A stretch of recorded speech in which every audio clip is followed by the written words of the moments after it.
Psalm, Book of Psalm, chapter 103, verse 14, it says, "For He knows how we are formed. He remembers that we are dust." Ulitin ko Psalm 103, verse 14. "For He knows how we are formed. He remembers that we are dust."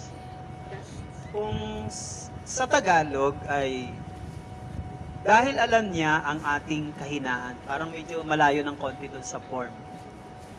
Alam niyang nilikha tayo mula sa lupa. So, yung pinapakita dito ni David sa Psalm 103 verse 14 is, there in this world, and even in our lives, there is nothing hid from God because He is the Creator. At sabi diyan na He knows how we are formed. Saan ba nag-start tayo na form in this world? How did it started? From our mother's womb, di ba? Yes, actually, di ba? Ang normally na pagdadala ng isang babae ng isang ina is 9 months. Merong 7, meron 6, depende sa circumstances. But it shows to us, David says, the word He knows. We cannot tell or we cannot say that some of baby that born in this world, especially those are handicaps, we cannot judge them kasi only God knows why there are born babies in this world na mga handicaps, yung mga sinasabi nilang is mga special childs, may mga deficiency sa kanilang physical, may mga problema.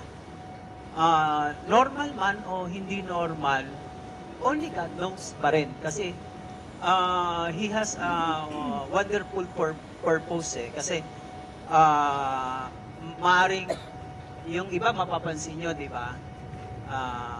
Healthy nga sila na ipinanganak, pero hindi naman sila naging naging blessing sa kanilang family, di ba?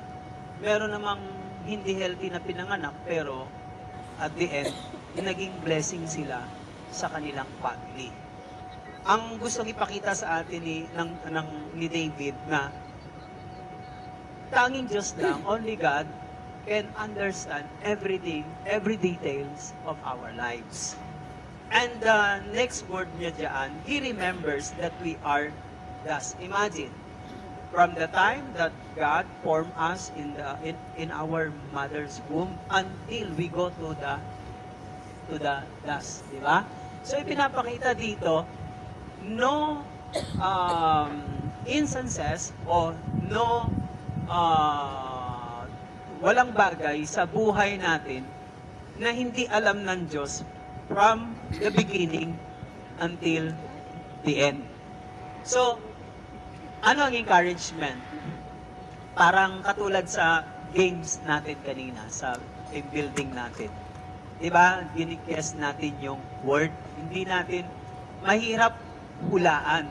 Pero nagtatry tayong, we are trying to guess the word based on our understanding or senses or based on our ability or pero nahihirapan tayo.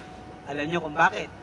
Kasi may mga bagay, there are things that hid from our eyes.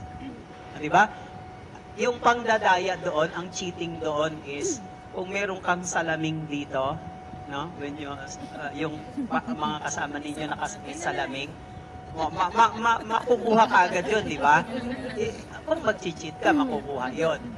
Pero sa buhay Kristiyano at sa ibinigay ng Diyos sa kanyang word, sa kanyang guidelines, sa kanyang principle, kahit gaano kahirap ang buhay, kahit gaano kabigat ang mga problema at pagsubok, try to stand with a good conscience.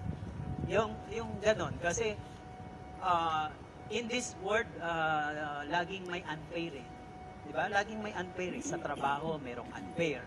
Sa business, merong unfair. Sa society, sa company, may unfair. Diba? Lahat yan, meron laging may malulugi. Merong madidihado at merong magiging advantage. Laging meron.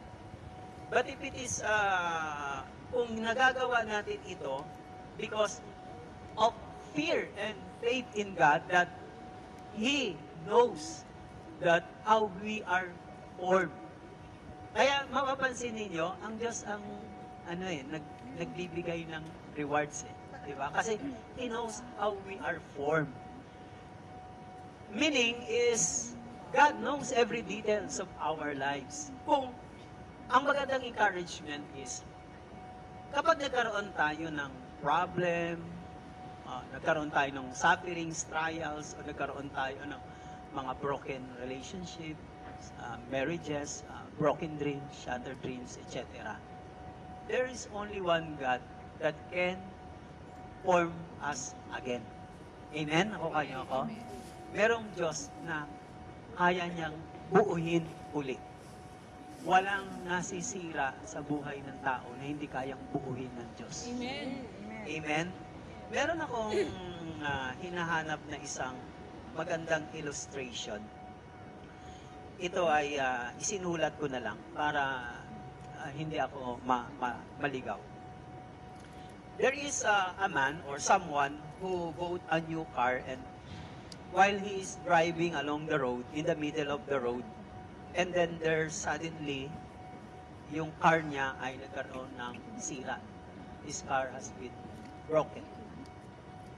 And then suddenly, he did everything he could just to operate his new car, but he failed. Hindi niya nagawa. Nagtataka siya. He wondered because he bought it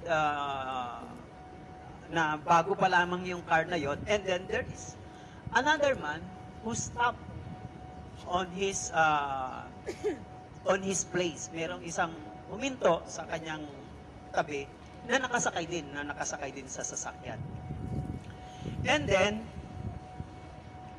the man said to him, what's the problem? Anong problema? Then sumagot siya, sabi niya, I just buy this new car. I bought this vehicle, but it's very easy to damage. It is broken now. It's not functioning. Then, sabi ng mama, ng lalaki na huminto sa kanya para tumulong, then sabi niya, I will fix your machine. Ayusin ko to, I will fix. And then sabi niya, then you have to start the engine after I will fix this machine. And then, ang ginawa niya, nang in-start niya uli yung kanyang engine, and then he was amazed dahil yung kanyang engine ay nag-refunction again. Then, tinanong niya ngayon yung lalaki. Sabi niya, I did everything that I could, but it does not working. And then, sumagot yung lalaki, sabi niya. Sabi ng lalaki na kausap niya, you did not ask me to make, you did not ask me to make your car to come again. Sabi niya, actually, I want you to know that your car, the machine of your car is, I am the one who invented it. Nagtaka siya. Sabi niya, actually, I am Mr. Ford. Okay, parang gano'n, di ba? Nagulat siya yung... Hindi, si Mr. Ford, yung huminto sa kanya because yung sasakyan niya ay Ford. Sasakyan niya ay Ford kasi sabi niya, don't you know, I am the one who invented your machine, your car. Actually, I am Mr. Ford. Sabi niya, nagtataka siya, I did everything I could, but I cannot I cannot fix my car. But you only pinihit mo lang, isa lang, in a single touch, in a single, and then nag-restart uli ang aking machine. Sabi niya, ako po kasi si Mr. Ford. Ano pong lesson? Yung mga bagay na hindi natin kayang unawain, intindihin, hindi natin kayang ayusin, hindi natin kayang ibalik, hindi natin kayang i-revive, hindi natin kayang buhayin.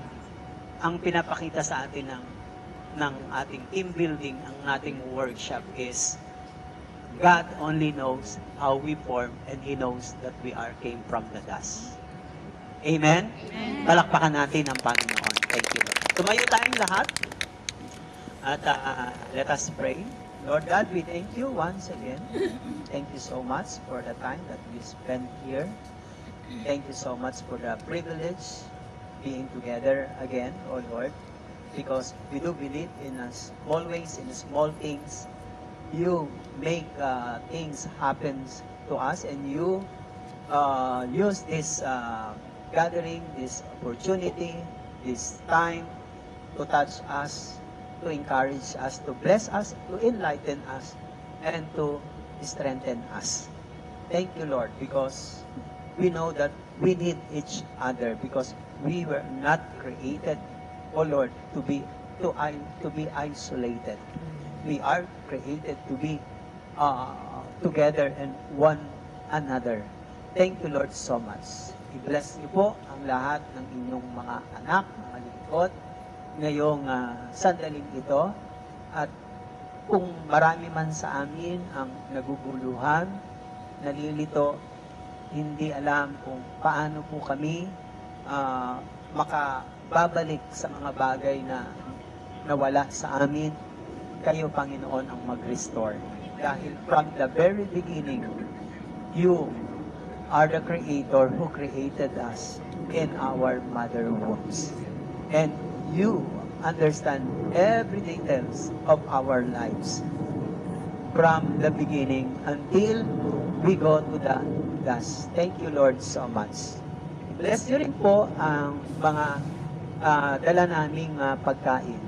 Pagpalain niyo po ang bawat aming tatanggapin at linisin po ninyo maging blessing sa aming physical body. At pagpalain niyo po ang lahat ng aming mga prayers na aming na itataas ngayon. Kayo po ang Diyos na nakakaalam, may akda ng aming buhay, at kayo rin po ang Diyos na tumutugon at sumasagot. At we bring back all you the glory and honor in Jesus' name we pray. Amen. In the name of the Father, the Son, and of the Holy Spirit. Amen. Amen. Thank you, Lord. Thank you po.